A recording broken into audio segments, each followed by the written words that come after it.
Assalamualaikum warahmatullahi wabarakatuh. Kembali lagi di channel Bung Brani. Baik teman-teman, di video kali ini saya ingin membahas tentang media filter biologis akuarium ikan mas koki. Jadi ada pertanyaan dari penghobi ikan hias mas koki. Dia bertanya di Instagram saya, Bung Brani, Bang, saya ini baru mau melihara ikan mas koki di akuarium. Jadi sebaiknya saya menggunakan media filter biologis yang premium atau yang biasa-biasa saja. Saya menggunakan top filter talang. Jadi di sini saya akan jawab sesuai dengan apa yang saya alami dan apa yang saya lakukan di akuarium saya, teman-teman. Jadi langsung kita bahas saja ya, teman-teman ya. Yang pertama, media filter biologis itu merupakan tempat hidup bakteri pengurai ya. Bakteri pengurai mengurai amonia yang ada di dalam akuarium kita, teman-teman, ataupun di dalam air kita. Jadi kalau media filter premium itu biasanya ya dari segi harga memang cukup mahal. Kemudian media filter yang biasa-biasa saja itu harganya murah, tapi fungsinya sama saja sebagai rumah bakteri. Yang membedakan adalah media filter yang premium tadi itu tempat hidup dari bakteri pengurainya itu lebih banyak. Misalnya ya ada media filter premium yang katakanlah A ya, dan media filter yang biasa-biasa tadi saya kasih nama B misalnya ya. Jadi A dan B ini ya, bedanya A yang premium tadi misalnya per 1 gram, misalnya 1 gram itu bisa bakteri hidupnya 1000, misalnya 1000 bakteri yang bisa hidup di per 1 gram media filter tadi. Tapi kalau si B atau media filter yang B tadi ya, tempat hidup sama ya, ukurannya 1 gram, misalnya 1 gram itu bisa hidup cuma misalnya 100 bakteri, seperti itu, teman-teman. Bedanya kalau yang premium itu lebih banyak menampung bakteri baiknya. Kalau yang biasa-biasa saja itu lebih sedikit, tapi fungsinya sama sebagai rumah bakteri, teman-teman. Jadi selanjutnya untuk media filter itu tergantung dari kemampuan kita ya, teman-teman ya, jangan dipaksakan. Jadi kalau kita sekiranya mampu beli media filter premium, silakan beli dan gunakan, karena dari segi keefektifannya lebih efektif yang premium, teman-teman, dibanding yang biasa-biasa saja. Namun fungsinya sama sebagai media filter. Nah, ini tidak kalah penting juga ya, teman-teman ya.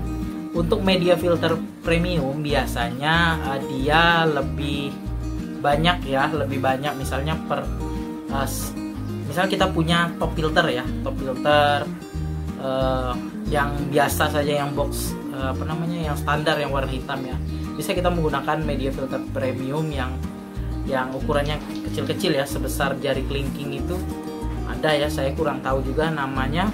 Itu bisa digunakan di top filter standar yang warna hitam itu, teman-teman. Jadi bisa kita gunakan, bisa kita maksimalkan filter dari yang box warna hitam tadi. Namun kalau misalnya media filter yang biasa-biasa saja, kemungkinan bisa, tapi tidak banyak ya, teman-teman ya, tidak banyak kita taruh di top filter standar tadi.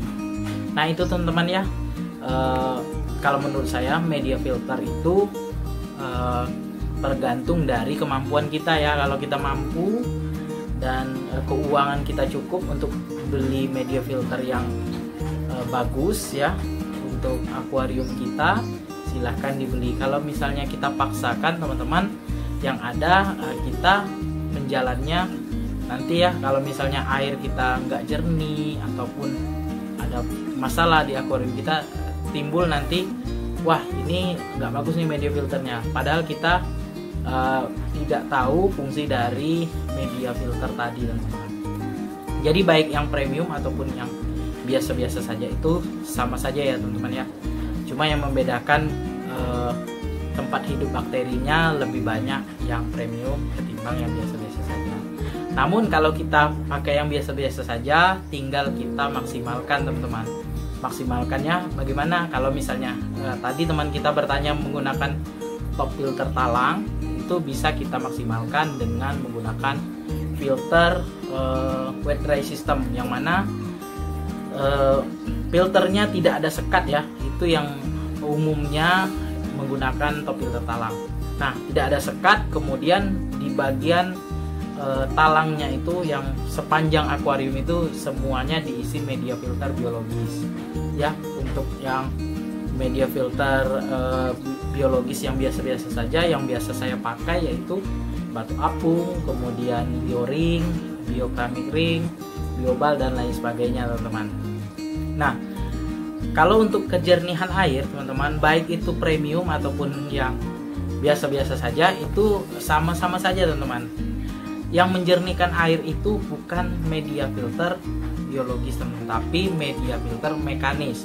Jadi kalau mekanis kita itu bagus ya, susunannya tepat ya, lapisan dari susunan media filter mekanis kita itu bagus, maka kotoran-kotoran halus itu yang kesedot dari pompa itu ketahan oleh media filter mekanis kita. Makanya di video-video sebelumnya saya sudah tekankan dan juga beri masukan kepada teman-teman sekalian, jangan menggunakan media filter mekanis itu cuma satu lapis teman.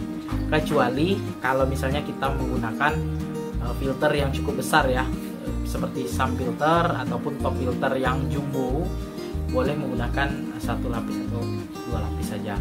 Tapi kalau misalnya kita menggunakan cuma top filter kaca, teman-teman harus gunakan media filter mekanis itu harus berlapis ya, supaya kotoran-kotoran yang halus, yang kasar semuanya tertahan oleh media filter mekanis, sehingga air yang keluar dari filter mekanis tadi itu pure air yang bersih teman-teman. Jadi tugas dari media filter biologis kita itu terbantu oleh mekanis yang cukup baik tadi susunannya.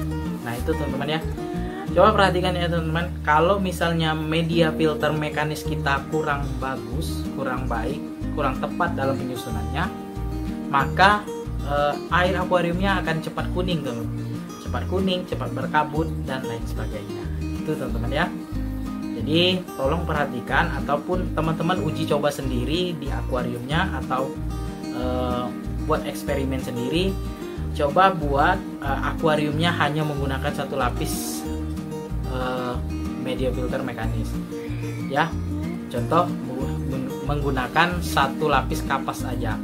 Biasanya memang bersih teman-teman, bersih, tapi itu bertahan 3-4 hari saja. Selebihnya airnya akan kotor teman-teman.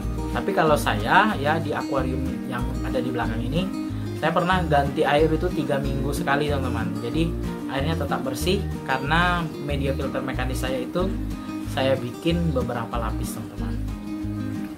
Jadi itu teman-teman ya, kalau media filter biologis itu sesuai kemampuan kita ya, kemampuan kita. Kalau kita mampu beli yang premium silahkan beli, kalau kita tidak mampu ya silahkan gunakan yang biasa-biasa saja. Atau banyak juga media filter teman-teman yang ya membuat media filter biologi sendiri ya teman-teman ya. Ada yang menggunakan pecahan genting, ada juga menggunakan batu kerikil ya, ada juga menggunakan batu karang yang diambilnya dari laut, bahkan ada juga yang menggunakan batu bata teman-teman ya, batu bata yang dipecahkan menjadi media filter. Nah, di hobi kita ikan hias ini kita bebas ya teman-teman ya, berkreasi ya, menentukan apapun yang kita lakukan untuk membuat akuarium kita itu airnya bersih, airnya kristal clear, itu sah-sah saja ya teman-teman yang menggunakan apa saja, kecuali ya yang dapat merusak ataupun negatif ya. Contoh misalnya kita menjernihkan air menggunakan bahan kimia ini itu tidak saya sarankan ya. Usahakan kita menjernihkan air akuarium ataupun mengisi media filter akuarium kita itu menggunakan bahan yang ada di sekitar kita, yang mudah kita peroleh dan tidak memberatkan kita teman-teman. Baik teman-teman, sekian dulu video saya mengenai media filter akuarium ikan mas koki, khususnya media filter biologis. Apakah menggunakan yang premium atau yang biasa-biasa saja? tergantung dari kemampuan teman-teman ya. Semoga video ini bermanfaat untuk teman-teman sekalian. Jangan lupa dukung terus channel Lebong Berani dengan cara subscribe, like, komen, serta share videonya agar channel Lebong Berani makin berkembang dan terus menginspirasi teman-teman sekalian. Ambil sisi positif dari video ini, sisi negatifnya silakan dibuang.